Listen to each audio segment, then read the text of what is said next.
Bonjour, voici un nouvel épisode de notre série L'œil du Zyklon.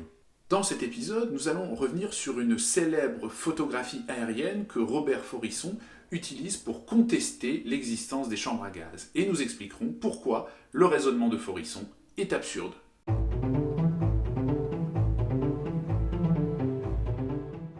Dans sa vidéo intitulée Le problème des chambres à gaz, Robert Faurisson utilise une célèbre photographie aérienne du camp de Birkenau prise le 25 août 1944 par les Alliés. Voici la photographie avec une meilleure résolution et un cadrage plus large. Sur cette photo, on voit distinctement les crématoires 2 et 3 avec leurs cheminées. Faurisson insiste sur le fait qu'on ne voit aucune fumée sortir des cheminées et sur le fait qu'il n'y a aucune foule agglutinée autour des crématoires. Or, on sait que plusieurs convois de déportés sont arrivés à Birkenau durant l'été 1944 et que les crématoires fonctionnaient de façon intensive durant cette période.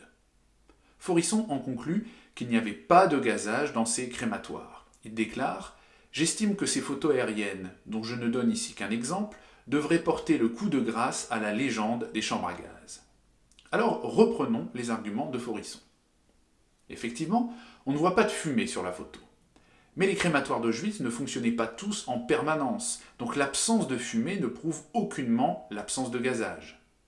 Faurisson souligne aussi qu'on ne voit pas de foule autour des crématoires. Mais là encore, cela ne prouve pas l'absence de gazage car les convois de déportés n'arrivaient pas en continu. Donc les arguments de Faurisson sont de mauvaise foi. Mais ce qui est intéressant dans cette photo, ce sont les éléments que Faurisson ne mentionne pas. Dans le toit des chambres à gaz, on aperçoit 4 traces noires qui correspondent aux 4 orifices par lesquels les SS introduisaient les granules de Zyklon B. À gauche, on peut voir très nettement un convoi de déportés qui vient d'arriver à Birkenau. Sur le quai, on distingue 2 groupes de déportés. À gauche, un premier groupe marche vers les baraquements, à droite, un autre groupe marche en direction des crématoires.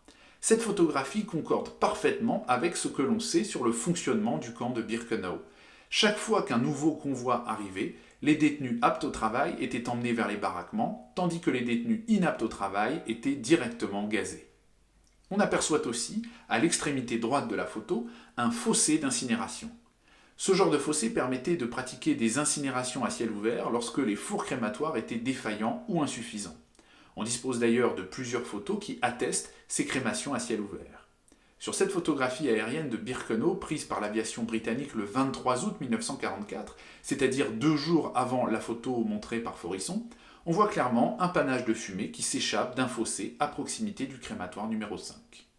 La photo utilisée par Faurisson confirme les nombreux témoignages dont nous disposons sur le fonctionnement du camp de Birkenau et sur les gazages. Il est donc absurde et malhonnête d'utiliser cette photo pour mettre en doute la réalité des chambres à gaz.